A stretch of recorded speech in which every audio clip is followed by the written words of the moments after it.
Thank you, thank you. Hey, good morning, CSL Seattle. Good morning. My name's Jake. That's Yuri. That's James. That's Will. And we're the band today. And we're so excited. Oh, yeah, we accept applause. Yeah, thank you, thank you.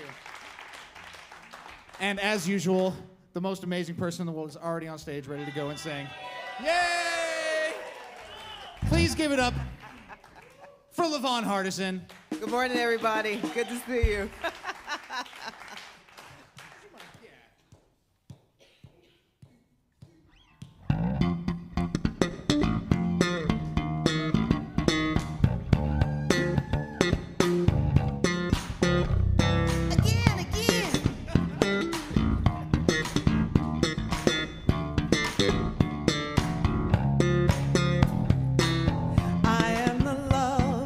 Wisdom I declare, a mirror of divine beyond compare. With every breath I find sacred shore, where truth is praised forevermore.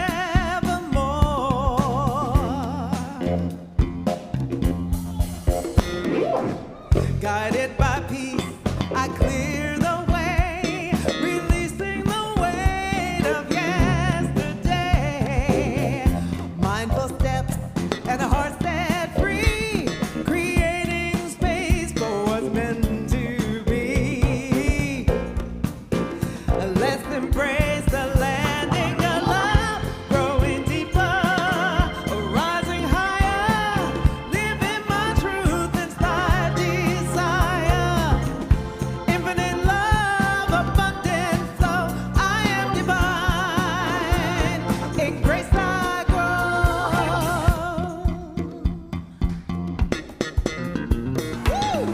stretching wide to the boundless sky, breaking every limit, watch me fly.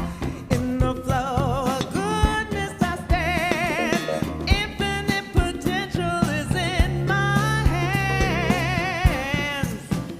Let's embrace the landing of love, growing deeper, rising higher, living truth inspired desire. Infinite love, abundant flow, I am divine, in grace I grow. Growing deeper, rising higher, living my truth inspired desire. Infinite love, abundant flow, I am divine, in grace I grow.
Growing deeper, rising higher, living truth inspired desire. Infinite love, abundant flow, I am divine, I am divine,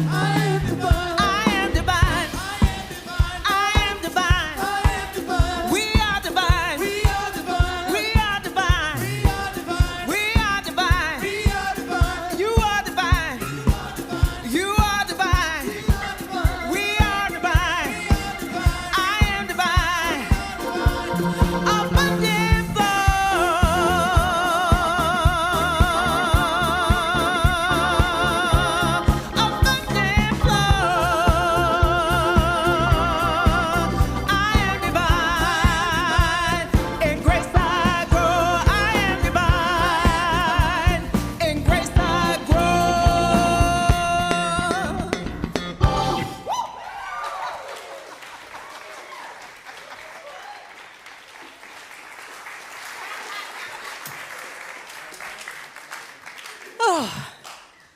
One thing I love about doing the welcome is I get to get that twice. I am divine. Yes, you are. Woo! Good morning. How are you after that? Right? I'm Rev Jerry. My pronouns are she and her, and I'm really delighted to be in community with you today. Woo! It's a good day to be at church. Oh, and I want to recognize that it's a special day, right? About 20 years ago, I had the pleasure of being at a Deva Premal, Miten, and Manos concert. I don't know if you know them, but you should look them up if you don't. And Miten was a friend of George Harrison. He's been around a long time, and they're just lovely singers and create this atmosphere. And so Miten was having the high singers sing one thing and the low singers sing another, and he was instructing us about who to sing for. Not just to sing, but sing this for somebody. And he said, sing it for George. And the whole place, you could just feel the love in the atmosphere of that beautiful sanctuary. And then he said, sing it for your father. And I was like, what? But I did it. I never sang for my father. I told Miten afterwards. I never sang for him. It wasn't a great relationship in my life, but in that moment where I let all of that go and just sang for him, something changed in me. So, fathers, I see you. So if you are a dad, a foster dad, a stepdad, an adoptive dad, a dad by proxy. You know, when I was saying something like this on Mother's Day, I say, if you mothered a child, and I said, well, it doesn't sound right if I say if you fathered a child. That might be, that might be a whole different other thing. So if you consider yourself a dad, please stand up and let us love up on you.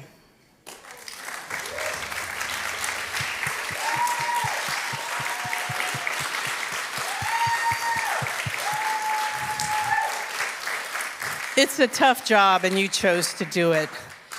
So if you are here for the first time or the first couple of times and you want to know more about us, you can fill out this connection card. You'll find it in the seat back in front of you or online. You'll find a link to it. And you can let us know a little bit about you. We send out a weekly email that lets you know what's going on here.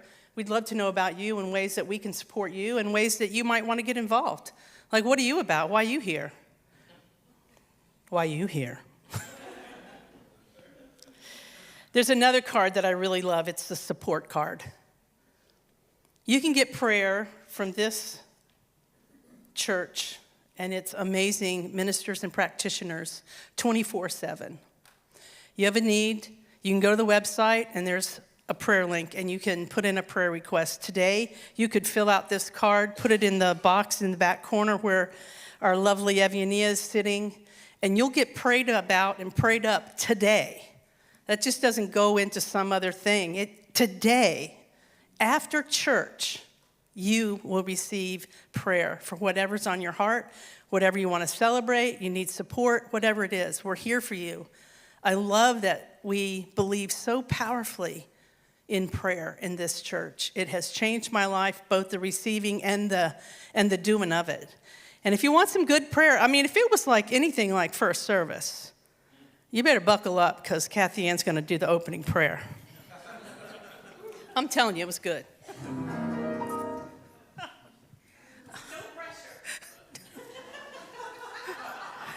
Oh, how do you respond to that? Wow. Well, this is what I know. It's always different. But what's really in my heart is that you're here to remember. You didn't know you came here to remember. Maybe you came here to get a good talk, to get, a technique, to get a thing to do, to whatever. But you're really here to remember. Because we all have an experience of there's something greater.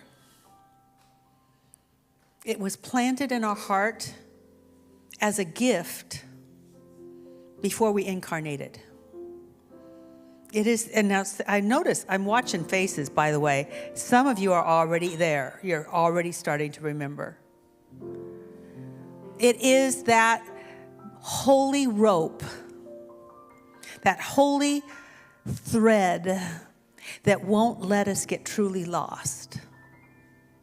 And if we just connect with that, somehow it starts to tug us back to our essence. Not what we've been told about ourselves, but what we really know about ourselves. And this is what I know. I know that no matter what is going on in my world, I am divine. I know that no matter what my body seems to think it is doing, I am divine. I know that no matter what the chronological age that I have to put on some applications, I know I am divine. And what about you? Do you know that even though there are people that are discontent, that you are still divine? And that if you are divine, guess what? What is inside of you is so much greater than what is outside of you. And if you're divine, you can meet everything that you come across with grace, resilience, and courage, because that's who you are. And what we do is we want to remember that, because the world doesn't affirm that. So we're here to be affirmed, to be reminded, to be encouraged, and to be challenged. Because growth always happens on the edge. Have you noticed that? Have you watching the plants grow right now? They're not growing from the stalk. They're growing on the edge. So if you're at the edge of your wit's end, hallelujah. And if you're at the end of what you think you can do about some challenge, hallelujah too. And if you think you're on top of the world, guess what? You're not. You haven't even started. Hallelujah. No matter what you're facing, let's just say it together. Hallelujah. And that sets the stage for what will happen today, because I am to set the stage in prayer. And what I know is that you will be fed. You will be challenged. And you will be affirmed. And so it is.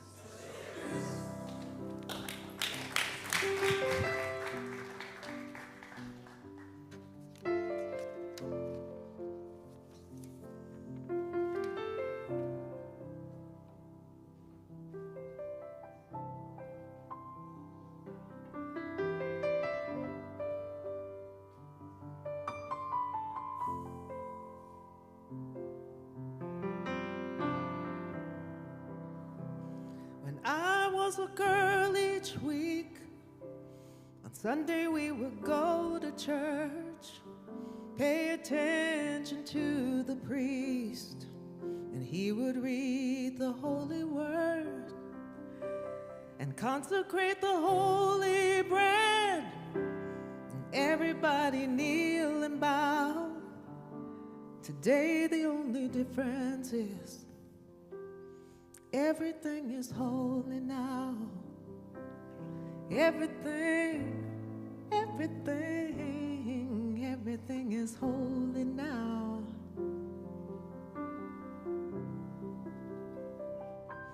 When I was in Sunday school, we would learn about the time Moses split that sea in two, and Jesus made that water wine. And I remember feeling sad. Miracles don't happen still. And now I can't keep track, 'cause everything's a miracle.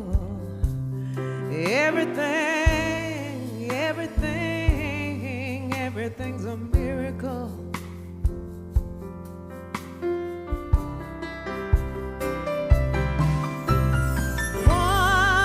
Wine from water is not so small. an even better magic trick is that anything is here at all. So the challenging thing becomes not to look for miracles, but in finding where there isn't one.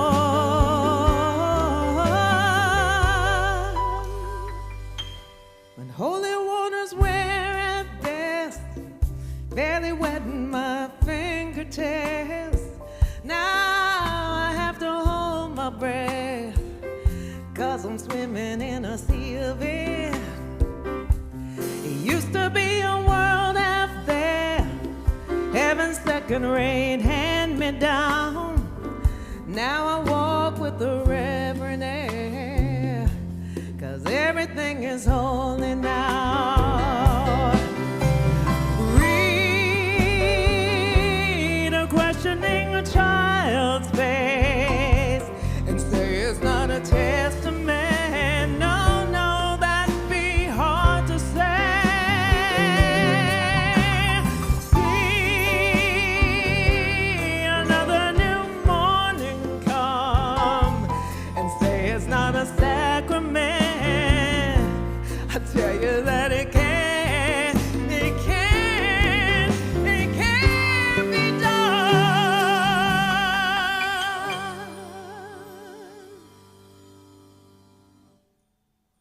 This morning outside I stood, a little red-winged bird, shining like a burning bush and singing like a scripture verse.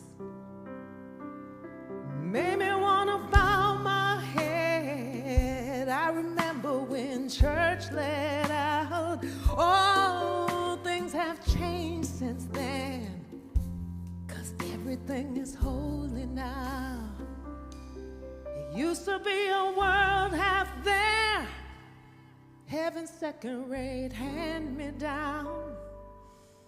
Now I float with the reverend air. Everything is holy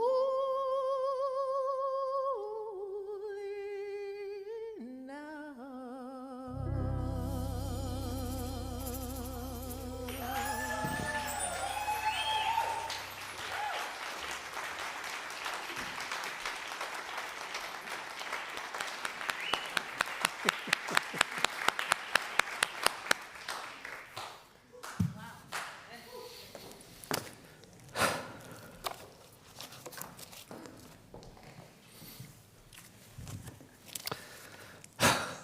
LaVon, thank you. Jake, band.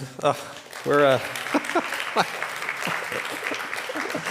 my heart's already full, you know? I mean, just what could possibly be added to everything that's happened until now? It's just so wonderful. And yeah, that song really captures the consciousness of what I hope to offer you here today. Everything is holy now. And on this Father's Day, I want to talk to you about 4 qualities of sacred fatherhood. We could call it divine masculine, you know, whatever. But the invitation here is to maybe be open to new ways of looking things. It was Marcel Proust who said, "The real voyage of discovery is not in seeing new landscapes, but in having new eyes." And part of the experience of connecting again to love is it can change how we see things. It doesn't change how things are necessarily, but it does change who we are. And as we think about fatherhood, the invitation here is to maybe take off whatever glasses you had and put on glasses that could maybe look at this thing that we've come to know as fatherhood through holy eyes, through sacred eyes, and just notice what may want to shift or change in your life and allow love to have its way. My name is Reverend James. I'm one of the staff ministers here. I'm arriving here today just feeling very grateful for the love and the support and the holding that I feel from this community, and very humbled and very honored to be sharing with you today on Father's Day. I happen to be a father myself. I have 3 children and 2 grandchildren and a third on the way that I'm very excited about. And I'm also a son. I have a father. My father is still alive. His name is Mike. He is 82 years old, lives down in Federal Way. I had a chance to see him just a couple of days ago. And so I'm on both ends of that. My dad brought, we're not saying fathering, right? How do we want to say that? Had 5 boys, of which I am the oldest. My youngest brother died as a teenager many years ago, and so we know the heartache and the tragedy of loss. And so it's with all of that here today that I just want to share with you a little bit about fatherhood. I want to let you know I've developed a relationship, or I'm developing a new relationship with ChatGPT. Some of your facial expressions are like, what? Yeah. Anybody here familiar? I have no idea what I'm talking about. Okay, I had a friend introduced me to it 2 weeks ago. Until that time, I had just heard about it, but had no interaction with it or whatever. And so I thought, well, what the heck, And so I asked it to say, ChatGPT, tell me about the different dimensions of fatherhood. And this is what it wrote back. I'll share it with you. Fatherhood is not a single monolithic role, but a deeply diverse and evolving experience shaped by culture, identity, family structure, and personal choice. Now here's the weird thing. I said, thank you so much for that, ChatGPT, and it said back, you're so very welcome, and if there's anything more you'd like to know about anything else, just ask. Oh boy, my relational consciousness is, But I really appreciated Reverend Jerry's acknowledgement at the beginning, and just want to list some of the dimensions of fatherhood that are present here for us today. There's being a father, a stepfather, an adoptive father, a foster father. There's being a spiritual father or a mentor father, a stay-at-home father, a single father, a queer or trans father, a non-custodial father, a father figure. You could be an estranged or absent father, or father as it pertains to our ancestors or ancestral fatherhood. And within all of that, there's just a range of experience. And our invitation here, my invitation this morning is whatever that experience is for you, it's welcome here. You may be here and think, wow, I love my dad, and I am so grateful for him, and I want to be just like him. Your experience might be, I want to be anything but my dad, and I'm going to run as far away from that experience as I possibly can. You may be here and it's like, I don't even know my dad. That's real, and that's legit too, but I'd like to offer just a couple of ideas from Rumi to sort of set the container here that I'm hoping that we can hold together. Rumi said this, out beyond ideas of right and wrong, there's a field. I'll meet you there. And so I'm hoping that we can hold a container here as we consider sacred qualities of fatherhood, out beyond ideas of right and wrong, but rather curiosity and compassion. Secondly, Rumi said this, your task is not to search for love, but to become aware of the barriers you have built to love. And the reason I like that quote is one of the things that we talk about here is that love is not something for us to go out and get, to go out and find, to go out and work for, and therefore deserve or even earn. Love, rather, is an experience of claiming what is already here and already ours.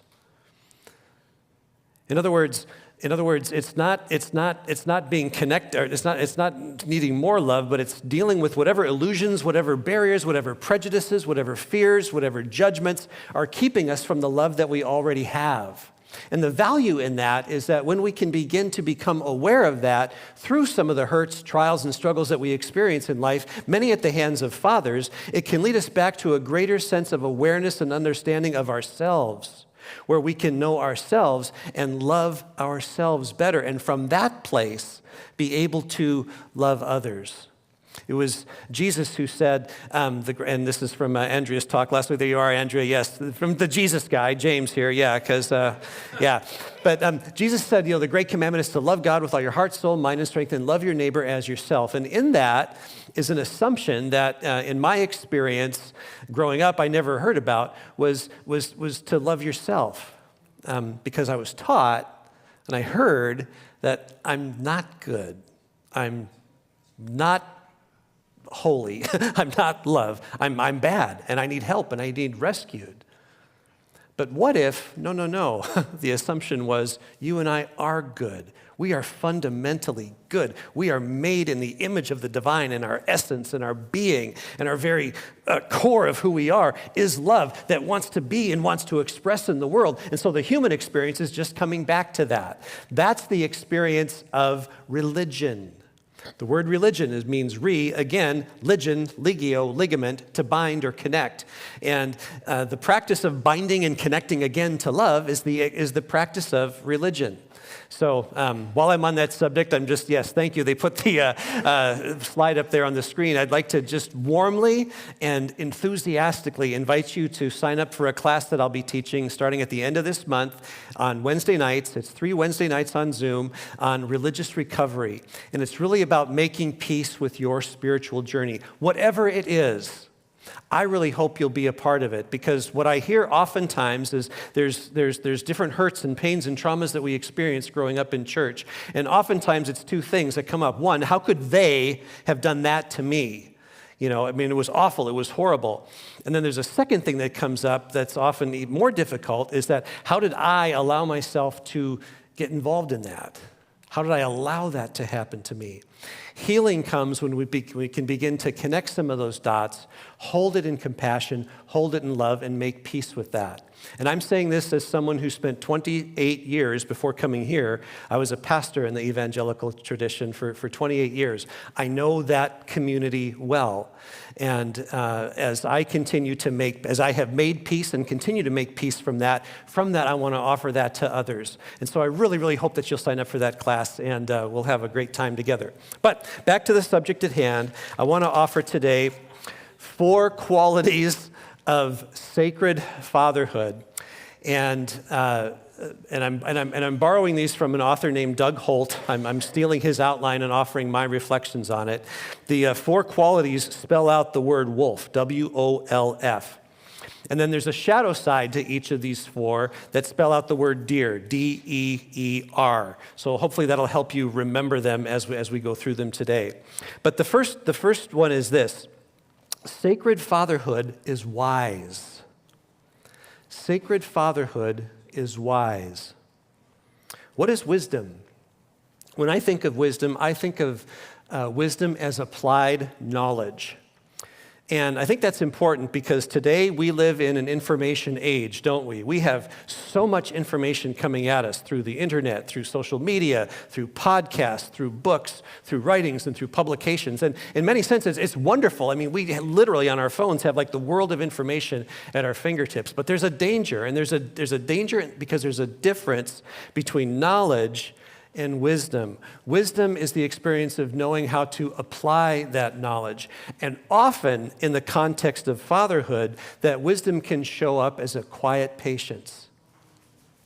You may think that the masculine in your life is not a person of many words or much activity. And again, I can't look inside or pretend to know everybody, but I can say often from my experience that there may not be a lot of words coming out of my mouth, but there are a lot of thoughts and there are a lot of feelings going on inside. And it's wanting to be wise about the expression of those thoughts and feelings that can sometimes manifest or show up as a quietness and a patience. And that's good for me because I like to talk, if you haven't noticed that. I can talk, but I've had people in my life who love me and care about me say, James, sometimes less words and more you is better. And so it's just, that's where wisdom comes from. Sometimes it means less doing.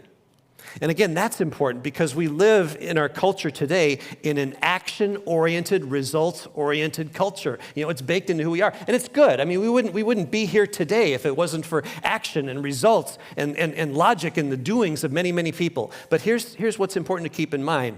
We are human beings who do things. Oftentimes, we get it reversed, and we think of ourselves as human doings who then might become something. It's from the place of doing. It's from the place of being. It's from the place of essence. It's from the place of love that we do. And the experience of that, I would offer to you as wisdom. Last idea about wisdom is wisdom understands that as it acts and as it creates in the world acts and creates it as well. We talk a lot about being creators, creating our reality, creating our truth, creating and manifesting our life. I think wisdom understands that as we move forward in life, acting and creating that life that we want, life and love acts upon us. And it shows up really in those things that happen to us that are out of our control. I was talking with someone in the earlier service about something that happened in their life that came as a surprise. They didn't expect it, and a decision was made for them about something on their behalf.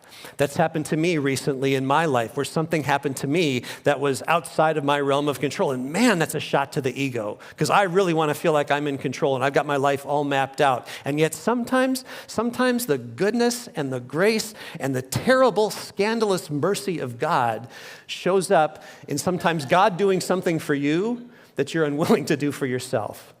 And that's what I'm unpacking as I'm going through this in my life. But all of this is wisdom. Now, the shadow side of wisdom is defensiveness. Defensiveness. And defensiveness is simply being more concerned about being right than getting it right. And so the idea here is to note when the mind starts to do this. The mind wants to be right. It's what the mind does, because the mind is concerned about getting things right, because it's concerned about our survival and our protection as people. And again, it's a good thing. It's a dynamic thing. But as the language of the mind, being logic, reason, safety, and protection, the language of the heart is love and mystery and that which is new and unknown. So you sometimes may experience this tug of war between your heart and your mind.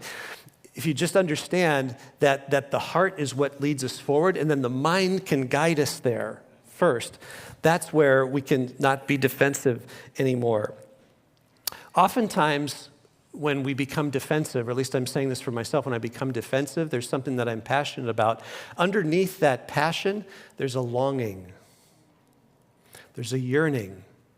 So if you notice yourself feeling defensive about something, step back a little bit and ask, what is it I long for? Why does this matter? Why is this issue so important to me? And oftentimes, if you reflect long enough, there can be a longing, a yearning for something. Connect to that and honor that. Sometimes that longing can be connected to grief or a fear. Maybe allow yourself to feel or experience that, because behind that grief and behind that fear, wow, there's something golden. Joseph Campbell said, "The cave you fear to enter holds the treasure that you seek." So be willing to enter into that cave and do that. And I think this is so important, because if we can learn to get beyond our defensiveness, I think we can begin to heal not only ourselves, but our whole community, because underneath the polarities that we're experiencing, I think are common longings and common yearnings that connect us. And so live and be with that place in your life. Okay, so that's the first one. Secondly, sacred fatherhood is open. Sacred fatherhood is open. To be open is to be curious, always learning, always growing. And this is, again, where coming at things humbly and patiently is so very important. Again, I want to speak just a little bit about, again, why we're so polarized in our nation. One of the things that I think is polarizing us as a country is this idea of wokeness. Are you woke or are you unwoke? I'm 58 years old. When I was growing up, The whole debate was political correctness. Are you going to be politically correct or politically incorrect? Okay, it's just evolved, same thing, just different words. But if we can get beyond the labels, that go with people who are associated as being woke and people who are associated as being unwoke, and throwing all these, darts back and forth with each other, step back and ask, what's the longing? What's the yearning? What are the fears? What are the concerns? And if you can engage someone at that level, oh my gosh, we can start to build bridges to each other and tear down some of the imaginary walls that we have set up. But it starts with being open. A spiritual teacher that I follow named Armand Baton says it this way: when your heart is open, you don't need to know the rules, you create them. How about that? Anybody here for creating rules about love? New rules about love? Yeah, absolutely. Absolutely. So there's a shadow side, though, to being open, and this is explaining. Okay? Explaining is always having to explain or defend yourself from where you're coming or where you're going for. Okay? And a way to think about this in relationship with one another is the difference between impact and intent. Okay? Have you ever done something or said something that had an impact on the other person that you didn't intend? Or were you on the receiving end of something that someone said or did that hit you in a way that they didn't intend? I think many of us have. Okay, what happens is when we start to have this conversation, hey, you did this, you said this, and it made me feel X, Y, and Z. What do we say? Oh, well, that's not what I meant. I meant this way. Okay? What's the problem there? The problem is we haven't connected to and acknowledged the experience of that other person. And so they might feel, oh yeah, how dumb of me to take it that way. Or, no, you meant it that way. I know you. And you see how we did it. But what would happen, again, if we slow down and we stayed open and said, hey, tell me more about that. I want to hear more about how this affected you or impacted you. Suspend the desire to explain why you did what you did and just receive the impact of it.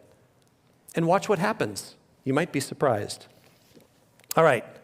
Sacred fatherhood is wise. Sacred fatherhood is open. The third one is sacred fatherhood is loving.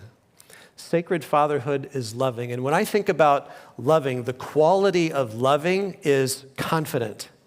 Confident. There's a lot of talk in masculine circles about being confident. Sure. Confident about what? Be confident about a lot of things. My offering is, can we be confident in the power and the unfolding experience of love? In all of its craziness and all of its mystery and all of its unknown and all of its upsetting things, can we be rooted? Can we be grounded? Can we be confident that love finds a way? We say around here that love is an intelligence that seeks expression. You are an expression of love. I am an expression of love. We are an expression of love. This city, this state, this country, this world is an expression of love that's unfolding and growing. Anchor and root and ground in it. Have to throw in a Bible verse, Andrea. This is for you, all right? 1 Corinthians 13. St. Paul writes this: love is patient. Love is kind, it does not envy, it does not boast, it is not proud, it does not dishonor others, it's not self-seeking, not easily angered, keeps no record of wrongs, rejoices with the truth. Love protects, always trusts, always hopes, and I love this, always perseveres. Love never fails. Hear that again. Love never fails. James Finley, in his book, The Healing Path, puts it this way: love protects us from nothing, but mysteriously sustains us in everything. And when love touches suffering, the suffering is turned into mercy. Or I would add grace. It's again allowing love to touch everything. It's not always easy. Sometimes it takes a lot of time. Boy, I mean, we live in this quick generation, right? Give it to me and give it to me now. Get on the phone on Amazon and tonight I can have toothpaste at my door or coffee at my door, it's toxic. I mean, not toxic, but I mean, it's like, wow, it's incredible, okay? But I think we expect transformation and change in our life to happen the same way. Give me the plan, give me the book, give me the thing, whatever, and allow this to happen throughout my life. To be confident in love, to stand in love, to be rooted in love, to be grounded in love is also to understand that love operates on its time, not my time. There's two dimensions of time, chronos time, which is the time we live in, minutes, seconds, hours, days, weeks, et cetera, beginning, present, or past, present, future, right? And then there's kairos. Kairos is divine time.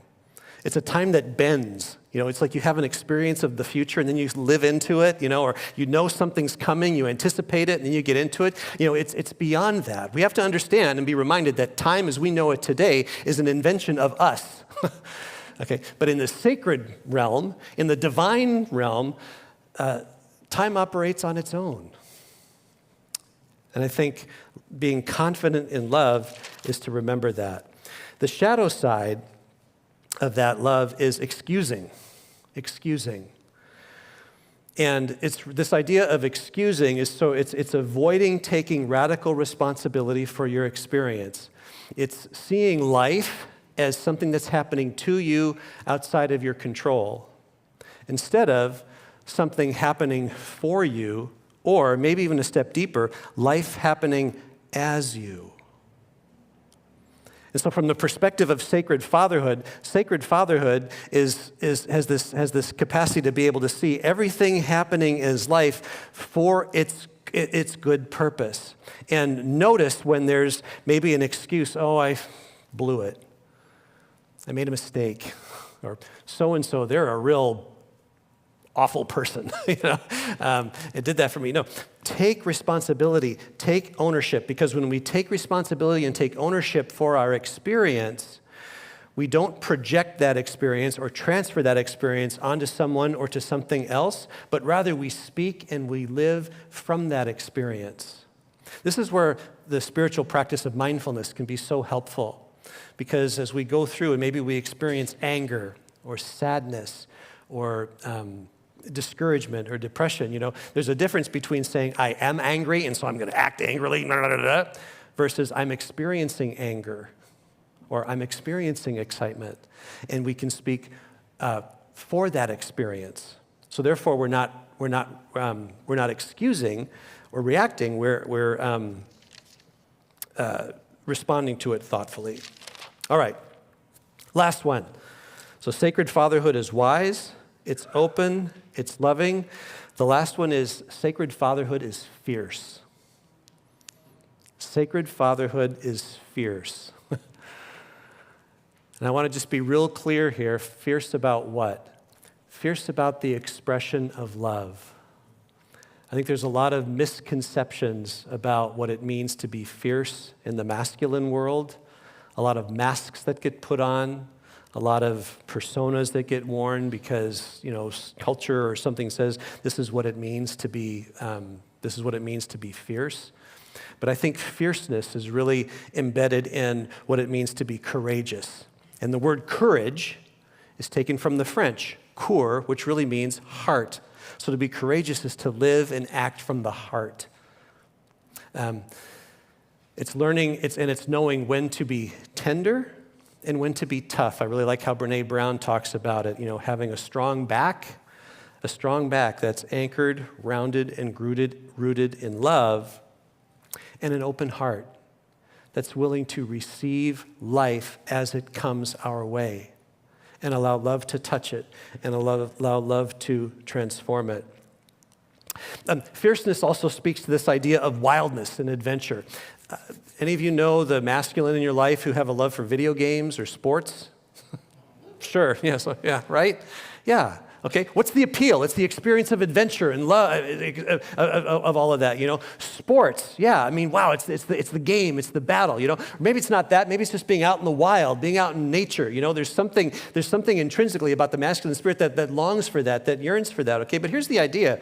Sports games and all of this, they're games mostly with, known players, with known rules, and a fixed outcome. That outcome being some form of a score. But I really like how Simon Sinek puts it in his book, The Infinite Game. He talks about the infinite game is different. The players are known and unknown. Sometimes they change. The rules are known and sometimes change. And there's no outcome. It's an infinite game. The game keeps on going. So if we think about love, is love infinite and always going? Absolutely. And then Simon Sinek says that in the infinite game, the object is not to win or lose, but to keep playing. So I think to be fierce is to keep playing, to stay engaged, to stay in the game. The greatest success is not in never failing, but in rising every time you fall. The shadow side to being fierce is to be reactive. And I touched on this a moment ago, but it's this idea of not being aware of your state that you're in and reacting harmfully or less skillfully from that place. And so when you can check in and understand, okay, right now I'm having an experience of, and right now my experience is excitement because I have so much I want to share with you, and I'm out of time, and so I'm going to wrap this up here quickly. And you might notice even I'm talking fast because of that. I'm aware of that. But the idea here, again, is this is what it means to take responsibility. To take responsibility for who you are is to be fierce. It's to be strong. To defend love, to speak for the cause of love. Jesus was fierce. He reached out and loved people and brought people in that society said were unlovable, untouchable, unchangeable, without hope. And all he did was offer love. Wow, that's who we can be in the context of sacred fatherhood. So I hope today that these were encouraging for you and gave you something to sit upon and anchor on in your own life, in your own experience of fatherhood. And as that is for its good, as that is for its unfolding in our lives, I call this complete. I call it good with gratitude. And so it is. So it is.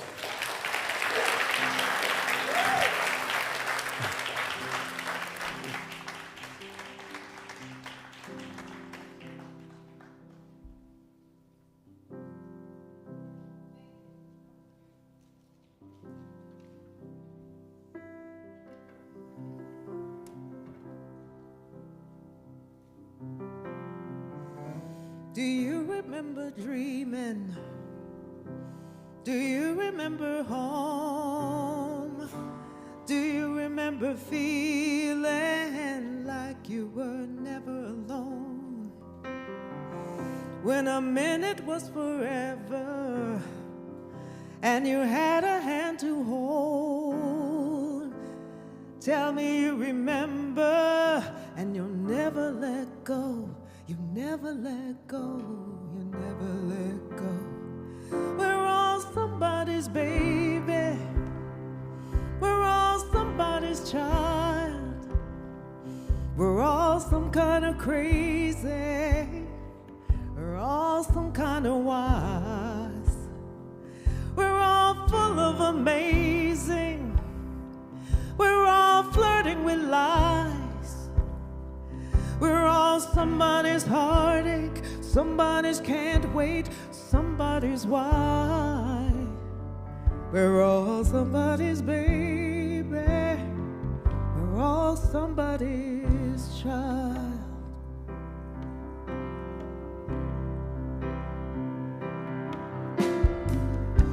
Do you remember running? Do you remember wild? Do you remember wanting just a little more light? And what about that falling for the very first time? Do you remember second chances after crossing that line? Crossing that line, when you cross that line. We're all somebody's baby. Child. We're all some kind of crazy. We're all some kind of wise. We're all full of amazing. We're all flirting with lies. We're all somebody's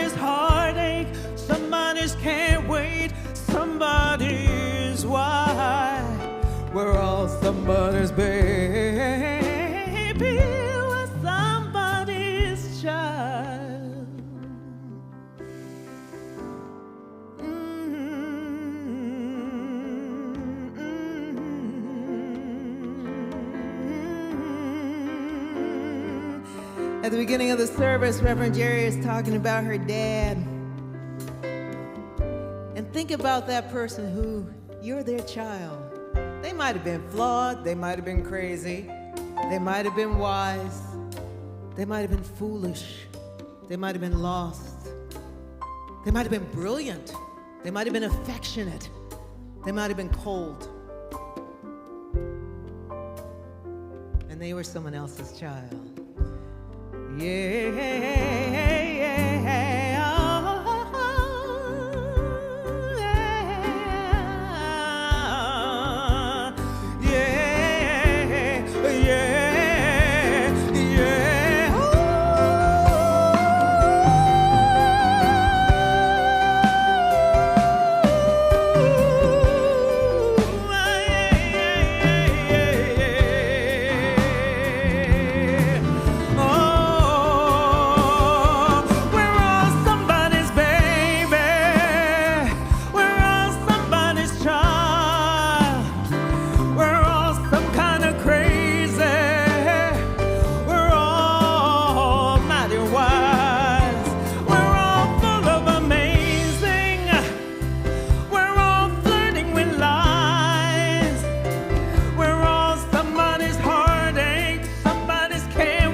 We're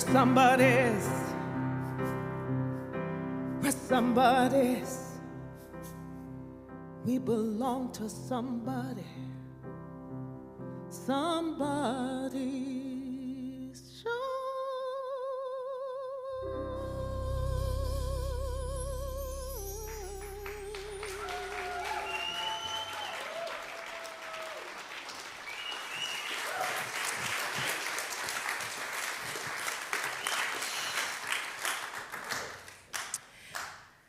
So I want to share a blessing that I just received while I was listening to that song.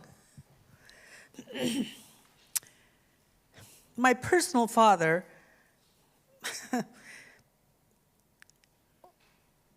wouldn't have got high grades. But what I got is that life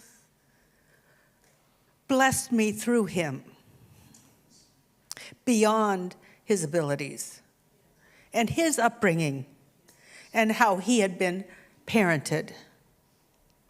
So I would love for you to feel the blessings of the Father on you. So close your eyes if you choose. If you choose. And imagine that your Father is standing behind you. He may not be on this plane of existence anymore, or he may be. Even if he is, there is your Father, the personality, the history, what you have thought of him and what you experience from him, and then there is the life that lives him. And let that divine life feel that on your shoulders, a hand on each shoulder, and let that life flow into you, a blessing and a comfort and a love that your own soul longs for. It has been said that the sins of the fathers are visited upon the children. Well, so are the blessings. Let's be blessed this day by this thing called fatherhood. Let's be blessed this day by this thing called parenthood. Because God's bigger than their skill. No matter how great they are or who they were, take that in and be blessed. And so it is. All righty. So, yes. It takes a village. I'm Kathy Ann Lewis, and I'm spiritual director at the Center for Spiritual Living, and my pronouns are she and her. And I really want to tell you, I'm really looking forward to telling you about some things that are coming up that I think could be a blessing for you. And you might really enjoy it. And I also want to let you know I'm going to ask you for money.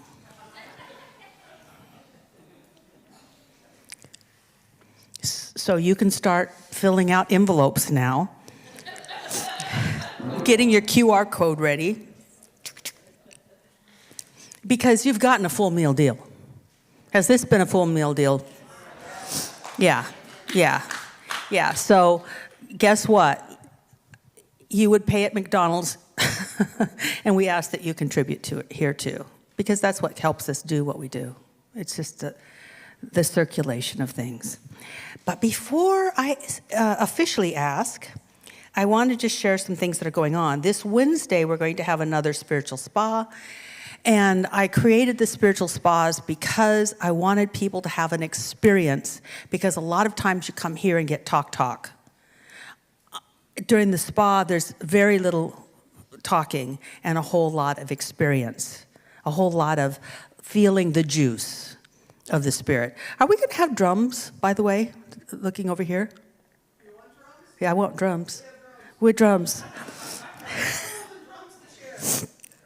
So we'll start with drumming. We're going to do it outside on the lawn here. We are going to have a Pachamama blessing, which means we will bless the earth. My instructor, Benito, who was a high Andean shaman, said the earth will do anything for us. The earth has the power to do anything for us, but first we have to give thanks. Because people always want. Have you noticed? That's what's selling things. I want, I need, I want. And yet we can have what we want, but first we bless and we give to Mother Earth. So first it's a blessing of the earth, and then we receive. We're going to do it on the lawn, so bring those little, what are they called, beach chairs?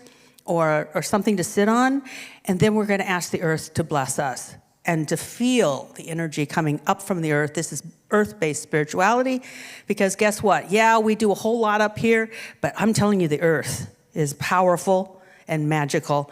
If you come, please bring organic things to create the altar with. So we're going to create an altar, and bring liquid, something liquid, because we're going to give the earth something. And I started doing this when we were having really bad forest fires, and I've noticed that we would do an offering to Mother Earth, put liquid on it. Remember that time, Jerry? Were you there with the practitioners at CBEC?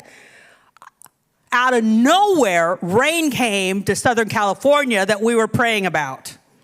Out of nowhere. I'm telling you, this stuff is powerful. So please think about being here, because it will be an exciting thing. So bring a liquid. It's your favorite liquid. If your favorite liquid is water, bring water. Not a lot. You don't have to give them a bottle. A little liquid. If it's gin, we don't know it's clear. We don't care. You don't have to tell us what it is. I'm bringing Diet Coke, and I don't want any criticism. Oh, bourbon. Jerry's bringing bourbon. Yeah. But what you give is what you love. We give beauty, we create beauty, because a lot of times what we give the earth is our trash. That day, we give our best. That's Wednesday, 6 o'clock here.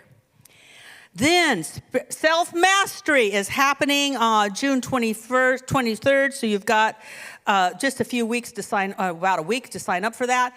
Self-mastery, that class was created because people had spiritual tools. You get the spiritual tools in Beyond Limits and in the treatment class, but it doesn't always mean that you are growing emotionally and mentally and spiritually. So self-mastery is about mastering that gap between stimulus and response. That gap between I think I believe and I believe. It is a powerful class.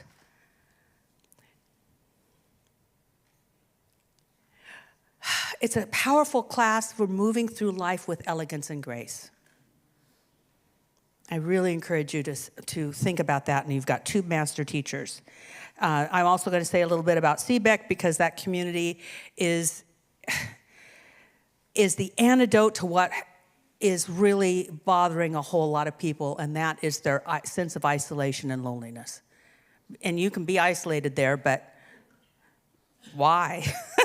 I mean, it's like there were so many good people to bump into. And you can do it in a class or doing crafts or whatever happens late at night that I only hear about sort of in the morning.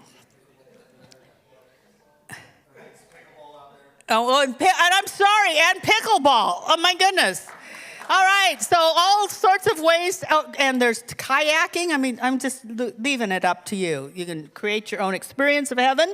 And then the other thing is Esther Nicholson will be here again next week. Some of you have heard her before. She's excellent. And I just found out that when she was a full-time singer, she was on the world tour with Rod Stewart and Bette Midler, world tour. And I thought, some people won't know who Rod Stewart is, but honestly, he was quite cool.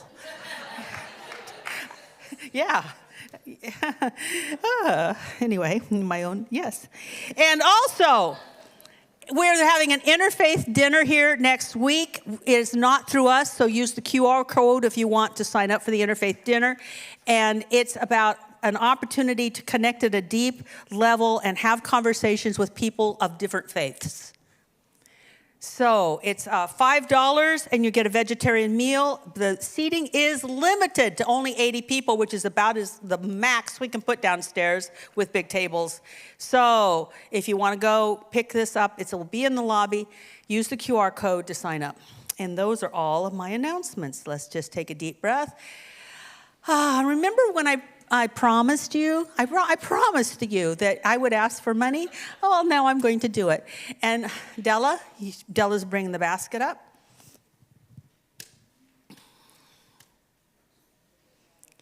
Yay, Della. Thank you, my dear. And for those of you that have been watching, I hope that you got what was just a fraction of what was happening in the room. Just this experience of the music and the message and the ability to look at love and fatherhood in a totally different way. So, my dears, please, I'm encouraging also to give, and it will be on your screen, all the ways you can do that with Venmo and text to give. And we're old-fashioned. We take cash. My salon says, and we are a cashless salon. And I thought, why? But that's okay. We are not a cashless church. You can use cash. We've accepted it before. I'm telling you. Just last service, I saw cash, which is kind of unusual. But anyway, I love you. I bless you. Ask your heart, what is mine to give today? What is mine to do to support this message and this way of life and this teaching? What is mine to do today? And then let your heart speak. Because your heart always speaks of possibility. And then bless your gift. Yay, hooray. Hallelujah. And so it is. And then, just for those of you that are here, we make it a party. Because giving can be so serious and like, oh, am I giving enough? Whatever goes on in your head. So we just turned it into a party. So we're going to dance up here. You know, we're going to, did you ever hear that song by Edmonia? I'm going to dance like David danced. Remember Edmonia? Dance like David danced. She sang it here on a Wednesday night, and on a Thursday she was gone. She danced into the next realm of existence. Oh, my goodness. So we're going to dance like David danced, or Rod Stewart danced, or whoever you love dancing. So dance it. Here we go. Yahoo!